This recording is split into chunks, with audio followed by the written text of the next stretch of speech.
لا أقسم بيوم القيامة ولا أقسم بالنفس اللوامة أيحسب الإنسان أن لن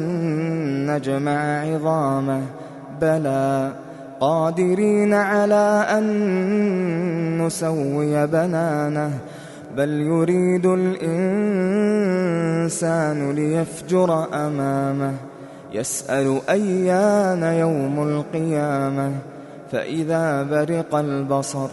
وخسف القمر وجمع الشمس والقمر يقول الإنسان يومئذ أين المفر كلا لا وزر إلى ربك يومئذ المستقر ينبأ الإنسان يومئذ بما قدم وأخر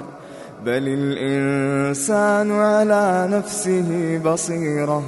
ولو ألقى معاذيره لا تحرك به لسانك لتعجل به إن علينا جمعه وقرآنه فإذا قرأناه فاتبع قرآنه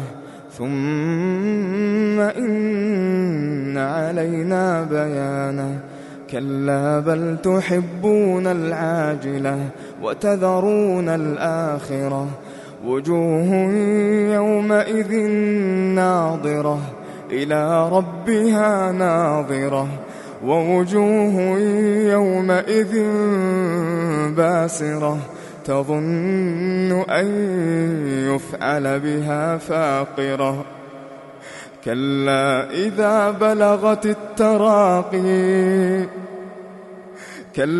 إذا بلغت التراقي وقيل من راق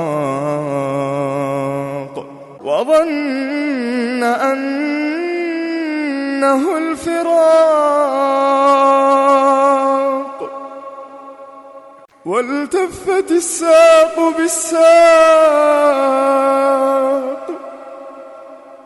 إلى ربك يومئذ المساق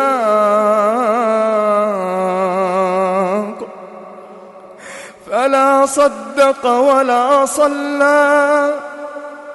ولكن كذب وتولى ثم ذهب إلى أهله يتمطى أولى لك فأولى ثم أولى لك فأولى أيحسب الإنسان أن يترك سدى ألم يك نطفة من مني يمنى ثم كان علقة فخلق فسوى فجعل منه الزوجين الذكر والأنثى أليس ذلك بقادر على أن